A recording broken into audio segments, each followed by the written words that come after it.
নমস্কার, আদাব।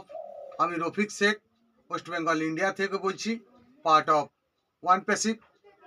সর্বপ্রথমে জানাই আমাদের সিও অ্যাশ মুখারি স্যারকে অসংখ্য অসংখ্য ধন্যবাদ।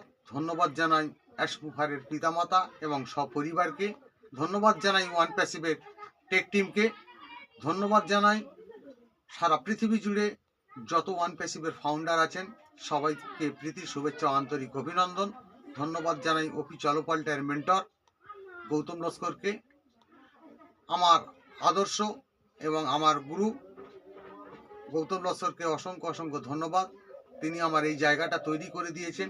আজকের আমার শিক্ষাগুরু উনি। তাই ওয়ান প্যাসিভ সম্বন্ধে যা আমাকে বুঝিয়েছেন সেটা আমি ছন্দের মাধ্যমে ওয়ান প্যাসিভটা কেমন হচ্ছে এবং কেমন অন্যান্য মানুষরা ওয়ান প্যাসিভকে নিয়ে খেলা করছে সেই সম্বন্ধেই বলছি যে ওয়ান প্যাসিভটা কেমন হবে।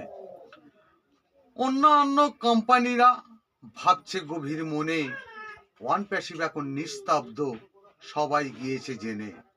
আসবে কিন্তু সবাই জানে, নিম্নচাপের মতো সমুদ্র সব তোলপাড় হবেই, সারা পৃথিবী জানো। অ্যাশ মুখারে ছেড়ে দেয়ার মানুষ কিন্তু নয়, এমন কিছু বানিয়ে রেখেছে, করব বিশ্ব জয়। আকাশ কিন্তু মেঘেই ভরা, দেখতে নাহি পাচ্ছ, মেঘকে সরিয়ে দেয়ার মতো করে রেখেছে এই অস্ত্র।